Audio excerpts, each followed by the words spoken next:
Hello everyone and welcome back to our culture series. In this video, we are talking about the etiquette in the culture of Sri Lanka. Tilak, my first question to you is, did you notice any differences in the culture once you moved to Australia? Yes, in Sri Lanka it is very obvious the respect for the elderly people, seniors, is very prevalent. If somebody is older than me, comes by to go into the building, I'd let them go first. If I were to go back home, if my father and mother is alive and I hadn't seen them for 5 years, so when I go to see them into the house, I'll get on my knees and touch their feet.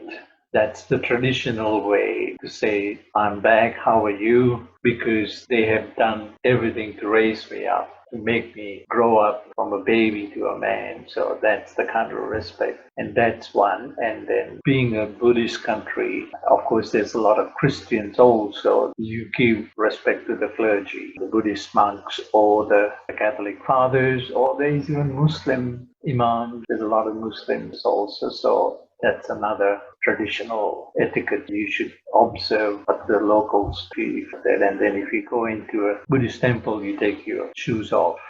And also in the houses of other people, when you visit someone, you have to take the shoes off. Yes, unlike in the Western countries, you're walking all over the place, so you don't come with your dirty shoes into the house. And I also saw like a tray with water, so you can also wash your feet before you come in. Yes, there are some places that they do that. Is there anything that is common in other cultures but would be unacceptable in Sri Lanka?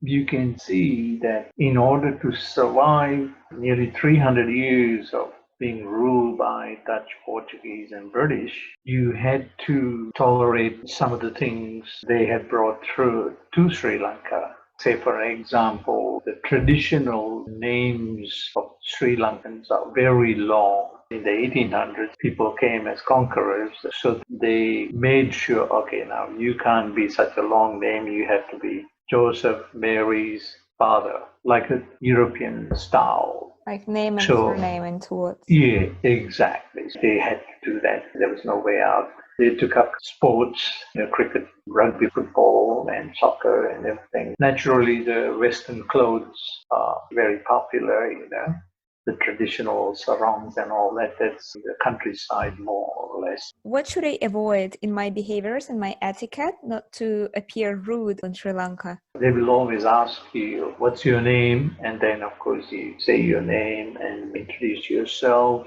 And then, of course, many places you will find you have to stand in a queue. If you're standing in the queue, you can't jump out of the queue to ask a question. You got to be observant of what's happening around you. And then you will find a lot of the time it's a poor country, people are asking for help. If you start helping them, you will have a big crowd. So you got to be careful.